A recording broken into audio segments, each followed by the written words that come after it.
இயேசுவில் பிரியமானவர்களே, ஆண்டவராகிய இயேசு கிறிஸ்துவின் நாமத்தினாலே அன்பின் வாழ்த்துக்களை தெரிவித்துக் கொள்கிறேன். இன்று பால ஞாயிறாய் ஆசரிக்கப்படுகிறது. முதல் பகுதி அருமையான பிள்ளைகள் ஆராதனை நடத்துவார்கள். அதனைத் தொடர்ந்து நாம் பரிசுத்த திருவிருந்த ஆராதனைக்குள்ளாக கடந்து செல்ல இருக்கிறோம். ஜெபத்துடன் ஆராதனையிலே நாம் அமர்ந்திருப்போம்.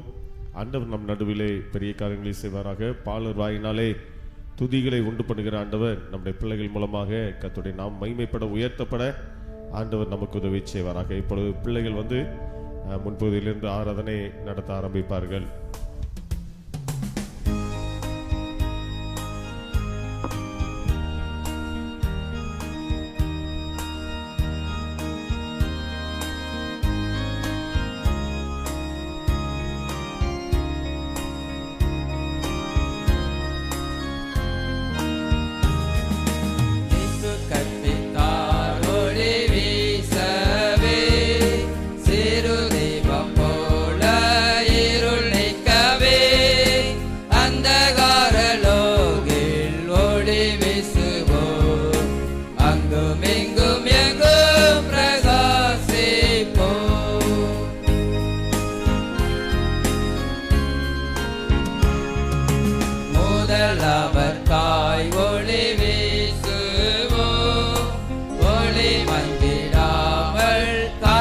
கொள்ளு